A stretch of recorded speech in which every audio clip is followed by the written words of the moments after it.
Scooby-Doo 2002. I'm going to be honest, I really like the 2002 live-action Scooby-Doo movie. Sure, it may have aged as bad as a lightning rod repair, but it's a very fun and light spook movie. It takes place in an entirely spooky-themed theme park operated by Mr. Bean, where the band Sugar Ray is possessed by monsters that make people talk like this. Yo, the biatch was like, what? Back off my grill, son! And they're filled with murderous rage. It's hard to look away from this movie. So much is happening, and I just have to laugh both with and at it. Filming of the Scooby-Doo movie took place in Queensland, Australia, with numerous scenes being shot at a studio next to Warner Brothers Movie World theme park. The voice actor for Scooby-Doo in the movie, Neil Fanning, was actually a longtime show performer at Movie World as well. Come to Warner Brothers Movie World on the Gold Coast, Scooby-Dooby-Doo! So it only makes sense that upon release of the film, a roller coaster themed after it would open at that very theme park. Scooby-Doo Spooky Coaster. Warner Brothers Movie World presents the craziest, spine-tingling journey ever created. The new Scooby-Doo Spooky Coaster. Be afraid. Be kind of afraid. Scooby-Doo Spooky Coaster is a Wild Mouse coaster by Mack Rides. This coaster is enclosed in a building themed to the Spooky Island Castle from the film. Upon entry of the Spooky Island Castle, queuing riders are greeted with a monster fountain as well as a making-of video of the movie. The trains look just like the ones seen in the Spooky Island Castle's dark ride. This Wild Mouse has two sections to it. A dark ride section followed by a more typical Wild Mouse section, which is sometimes referred to as the Disco Room. Spooky Coaster opened with numerous animatronics in the dark ride section. Animatronics of Scooby-Doo were paired with dialogue from the mukbang-loving canine. Scooby-Doo could be heard talking to riders and various members of the Mystery Gang. Soundbites included, "Yikes, monsters!" and "Shaggy, Velma, I'm scared." Hey, good Scooby-Doo impression. I know. This coaster has skeletons, axe-wielding knight armor, random animatronic dragon monster that I don't quite recognize from the movie, an on-ride photo taken as the train drops under swinging axes, and a mirror. Where's the light switch? At the end of the dark ride section, an elevator with a tilting mechanic lifts two trains up 17 meters, which is about 56 feet for most of my viewers. After exiting the elevator lift, your train transitions into the traditional Wild Mouse coaster section featuring quick dips and turns. First, the car takes a rather large backwards drop. Then it ascends back up into a turntable which turns the car back around forwards. Now you may shake your ass off to the pop-punk music stylings of MXPX.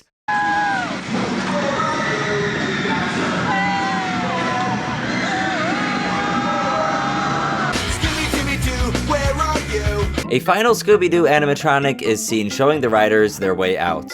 Now you may exit through the gift shop. The concept of this coaster was very simple. Provide a dark ride experience resembling that of the one in the film, then cap the whole thing off with a more thrilling experience. The use of animatronics, sound, a tilting elevator lift, reverse drop, and turntable all make Spooky Coaster a next level mock Wild Mouse. But a really spooky danger lurked right around the corner for this ride. In 2016, numerous animatronics as well as theming were removed due to being fire hazards. Burning alive is a little too scary for this Spooky Coaster. To the dismay of this coaster's fans, Spooky Coaster operated on and off with its theming elements almost completely gutted. This didn't last long though, as a heavy renovation posed a new mystery. The Next Generation.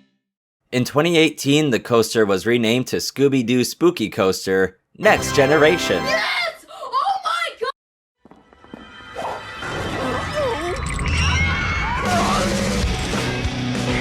Warner Brothers Movie World presents the next generation of spooks and thrills.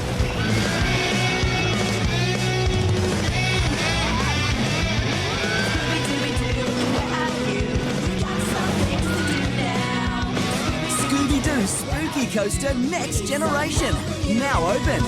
A lot of the empty spaces from removed theming were filled with screens. Many people seem to agree that these changes were quite a downgrade from the original inception of the ride. It seems like Scooby-Doo Spooky Coaster Next Generation kinda sorta eats cat poop. Now, Scooby-Doo, your mom eats cat poop. Sometimes, not entirely. The theming looks quite good and consistent in earlier POVs of the ride compared to the Next Generation version, where it's pretty apparent that the projections and screens clash with the rest of the theming. All this in favor for being Next Generation, which I guess translates to projectors and screens. But along with the retheme came a new storyline. In Next Generation, purple demons from the movie have escaped their enclosures. Projections and screens show these monsters reaching out towards riders. One upgrade that sticks out as a pretty cool idea involves the pre-existing mirror. What was once just a plain mirror now shows purple demon monsters appearing to interact with the train and passengers. Pretty cool if you ask me. But a common critique of this element, as well as other projected elements, are that they appear really bright in relation to the rest of the ride, which is fairly dark. This contrasts with the consistency seen on the older version of the coaster. These projections have their pros and cons. Pro: the elevator lift previously faced riders with a warehouse-looking wall, while Scooby-Doo talked with Daphne. Now riders actually have something to look at as a scene unfolds of Scrappy-Doo's transformation into buff muscle Scrappy. The turntable now has LED-filled broken glass panels. Nobody seems to know the relationship of this with Scooby-Doo, and it has been criticized for once again clashing with the theming. I'm inclined to agree that it seems pretty random, but if I'm stretching my imagination a little bit, maybe these shards, which are accompanied by broken glass sound effects,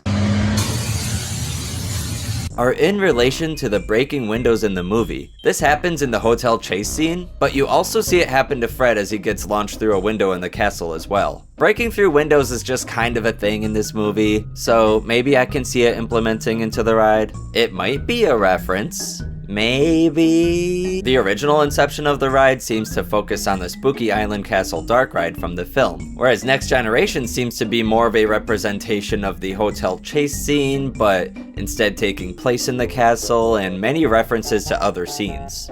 The disco room now has more lights, numerous lasers, and fog. That is, if all the effects are working or turned on. Fun fact!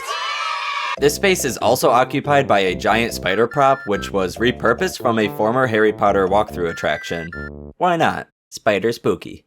One more final monster encounter awaits at the end of the ride, showing two monsters on both sides of the track being destroyed by lights. Because in the movie, the demons are destroyed by bright lights or something? Oh shit, this is getting kinda meta. Riders are then welcomed to the Tiki Doll Lounge. No wait, one more monster because f it, why not? I don't know. Stay spooked! A still Scooby-Doo statue sits behind a tiki bar at the exit of the ride. The Lesser Generation? ? As I've stated, Next Generation has its critics. Many people want to see the Scooby-Doo animatronics return. Scooby-Doo, where are you? Where's the animatronics? Can we at least get an animatronic of Mr. Bean?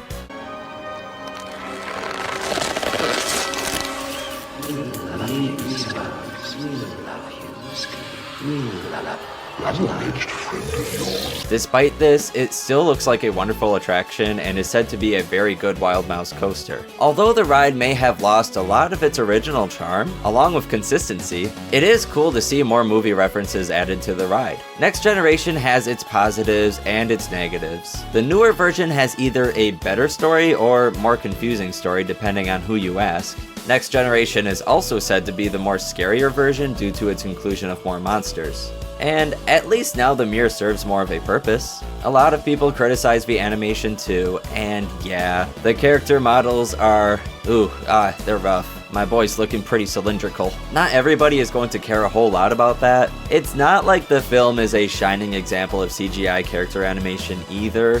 Oh yeah, and this coaster is definitely loud, per enclosed Wild Mouse tradition. Oh my god. Don't let this horn blow my freaking ear. So have any of you ridden this coaster? Spill any thoughts you have on it below. Also, what's your favorite spooky themed coaster? This is 0 credits remaining, reminding you to check under your bed for Sugar Ray. Sweet dreams!